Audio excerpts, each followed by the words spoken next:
Hi everyone and welcome back to the Offsite channel. I put a post out a couple of weeks ago regarding SketchUp Pro and if anyone was interested in seeing what I could do. So I thought I'd put together just a quick demo on what I've used it for, and if it's an interest to people, let me know and we can go further into it. But just thought I'd do a short video anyway on the use of SketchUp Pro and what I've used it for in timber engineering. So as you can see here, what I've done is I've drawn in some timber frame wall panels using a plugin made by Nathaniel Williamson, and I can maybe speak to him about doing some SketchUp stuff as well if it's popular. So anyway, what I've done is I've drawn a beam across here, 200 by 200 mil oak beam, and just look to manipulate this. And what I'll do is I'll make me smaller and bigger. And what we can do is look into using the software to manipulate the timber and ultimately get a component which will go together to make what would be an oak truss. I'll show you the way I would go about doing that very quickly. Obviously, we've only got 15 minutes in total in. So what you can do is, it's quite intuitive. The software is up here. You have your toolbox up here. Below that I have my plugins that I've purchased, and then on the left here you have drawing tools.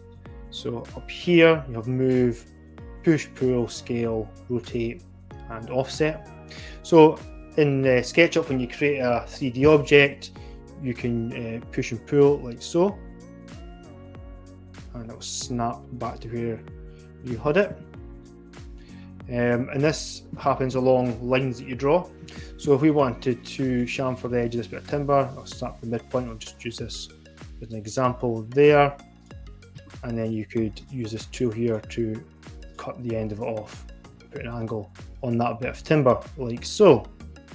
All right. What you can also do is you can draw rectangles, circles, polygons. So if you want to put a bolt hole through this part of timber, for example, I'll not measure it out, but let's just say put a hole here, I'll draw it on, and you would use this tool to go through to the opposite side of the timber, and that should snap to the face like that.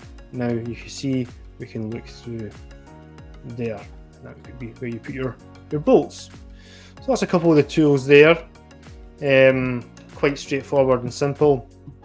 All right, and you could use this for, I would say, a mortise and tenon joint, something like that. So the rafter coming on here, you'd have extended part of timber coming down, and you'd have a hole here in this timber to take it and then bolt it through here, for example. Again, you can depress that down, and you can enter the number in here, say 50 mil, and it would put that in there, 50 millimeters. And the incoming rafter would have that part protruding down into there. And then I know that doesn't line up because that's just where I've drawn it, but you could have that through, and that creates your joint. Okay, so looking to do a feature truss, just pan across here, for example. I'm a great fan of doing things quickly, and sometimes in SketchUp actually drawing it isn't the quickest. So what I like to do personally is to import from CAD. Okay, so I have a layer here you can see on the right hand side called AutoCAD, and let's make it visible. So I've drawn a feature truss in AutoCAD, moved the components of that truss outward, and then I can import it here and make it 3D. So select all these and change the layer to 0. Now, okay, so that's all we're going to use for layers. So you'll notice on the palette on right here, I've got it set to white oak, as it is on that beam that we've had a quick look at there. And so what we're going to do is we're going to make these components now 3D. Okay, so zooming in. Perhaps another way to do this, but the way I've learned to do this is just to delete a section of line out and then redraw in, and that activates it like so. And let's bring this up 200 mil.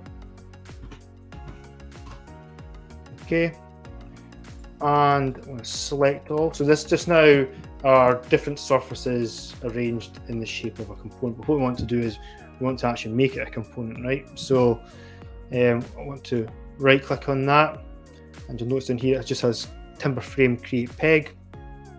But once I make it a component, you'll notice this changes. So we want to select all connected, which will select all the connected faces of that object, and right click again and make component. And let's just going to call that joist.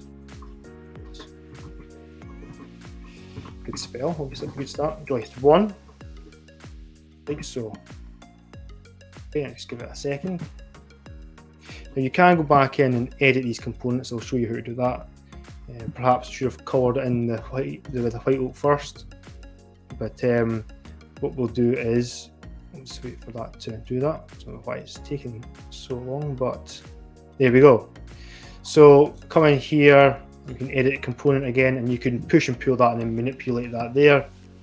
But let's just see if we can colour that in. Let's go back and do the select all connected, white oak, and colour in. Okay, and come out there. So there we are.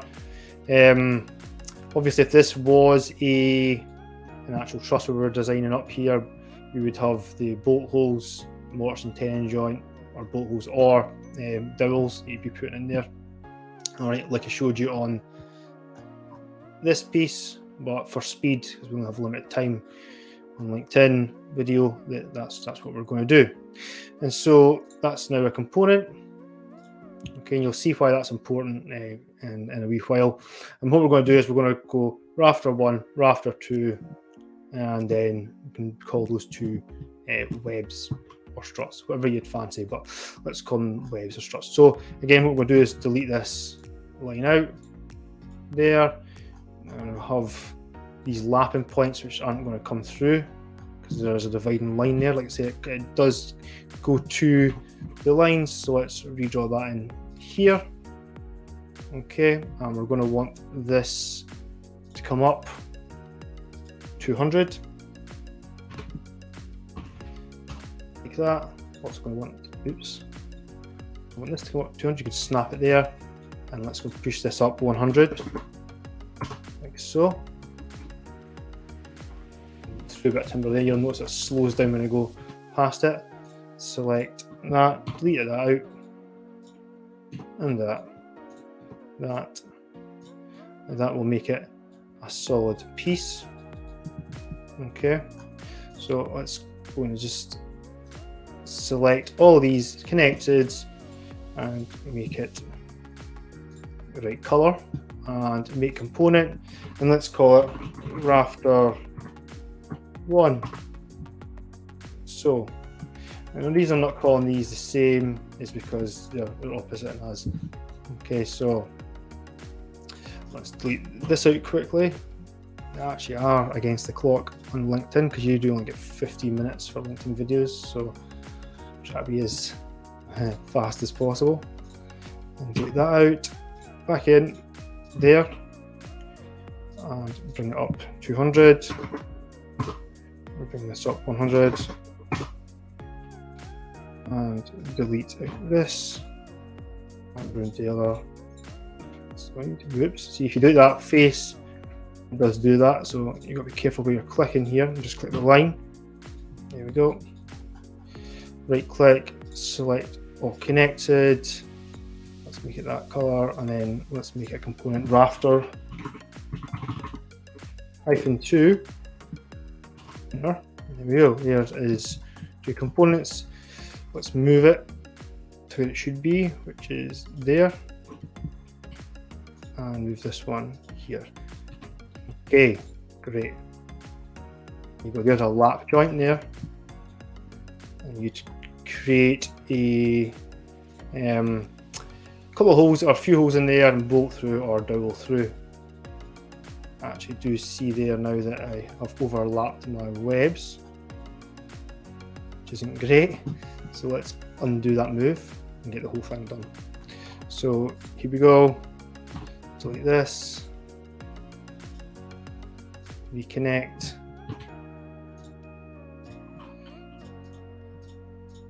delete this out and reconnect. So just building up all these points, and 200 and 300. These are identical, so you could mirror them, but I'm going to call them difference just so they are different. So let's call it that. A component. There we go. I'll just call it web-1. Okay, and select all, connected, get the right color, and then select connected, and let's make it a component web-2. So what we want to do is we want to move this down now to intersect with the joist. Again, you would have your correct jointing, timber frame jointing, but we're just going to try and put this together here quickly, like so. There we go. There is an oak feature truss. Beautiful, eh? So let's go and just group these together and make group. Okay, and what we want to do is we want to rotate it just to stick it up. Come on now, vertical, and let's see if we can just go and put that on the wall plate there. I think I've drawn out the same span.